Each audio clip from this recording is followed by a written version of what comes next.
Say yes to new beginnings. Yes. Say yes to new standards of excellence. Yes. Say yes to engaging reportage with a difference. Yes. Introducing Yes International Magazine.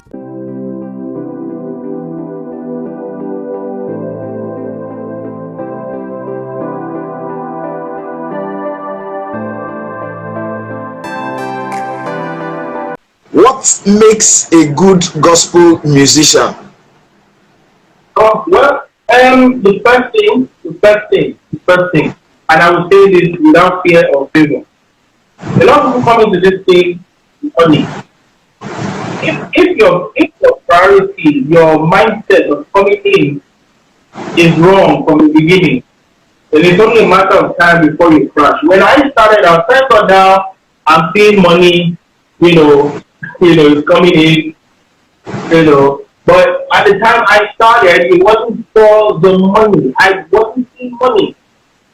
Yeah, it was the passion. So the first thing that must bring you in is your passion. Are you gifted?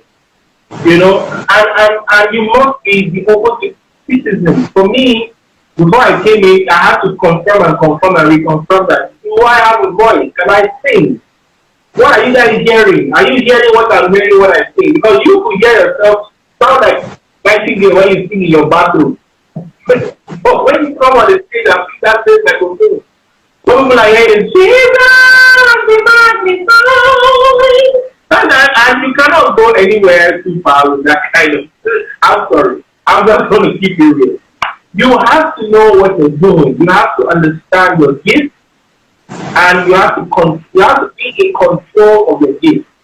After that, do it for real, for God. If you want to do gospel. And to do gospel, you have to know the author of gospel, which is Christ. So it's not about singing the song. It's about knowing the person you're singing about, having a relationship with him. So the first thing to do is to first of all be a Christian. Singing is the last part of it.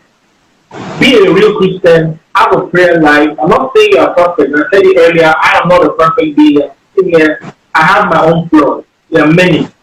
But I'm saying to you that in all of those flaws, you realize that, you have the fear of God. And the Bible says that the fear of God is the beginning of wisdom. So what it means is, just love the Lord, love him genuinely. You don't come in because you want to make cash. Or because you want to blow. There's the word they use there, I want to blow. That should not be your drive. The first thing is, do you love God? Are you sincere about it? Then have a relationship with God. Through that relationship, trust me, songs will come, you'll be inspired. When you open your mouth to sing, it will be different. It won't just be that you're now entertaining. Because even though I have a great voice, when I make sound, people are blessed. So there's a difference between singing and people are saying, woo!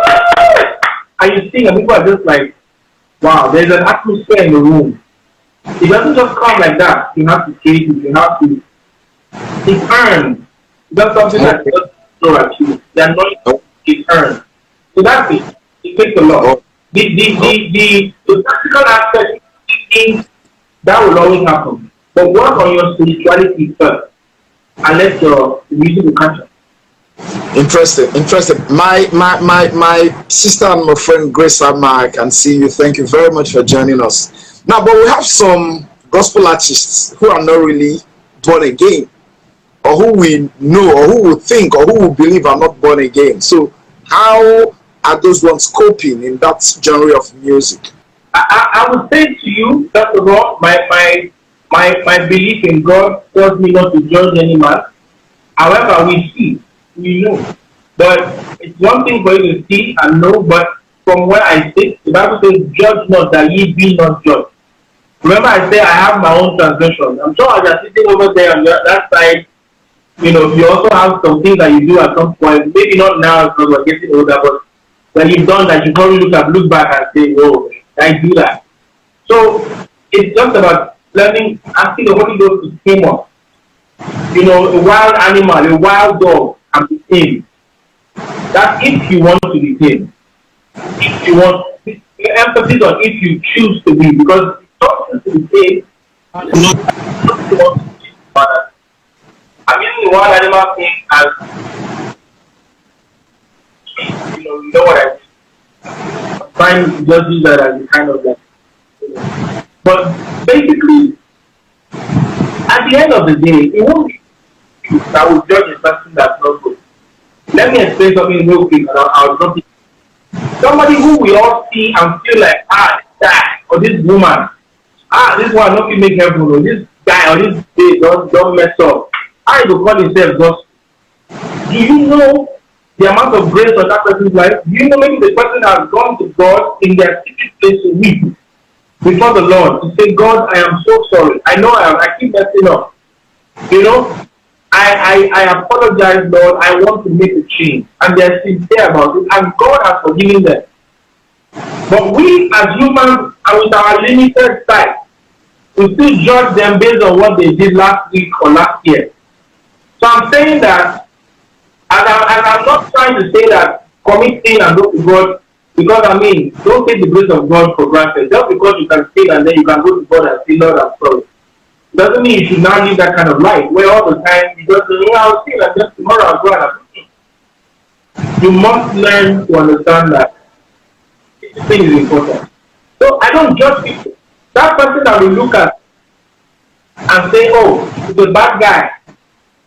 Minds have changed and we don't know. Mind you, be thinking, and even we that we think we're good in our own eyes, God is not even being glorified through our thinking. Is that guy who is messing up, who knows how the best way to go back to God and say, Baba, hey, I messed up, dude. I'm sorry. With all humility. So in life, I don't judge things by what I see. I believe that God is the judge. And at the end of the day, when we all leave this planet, go to where we're going to, we will see those that will make heaven and those that will not make. And a lot of us will be surprised who will be in heaven.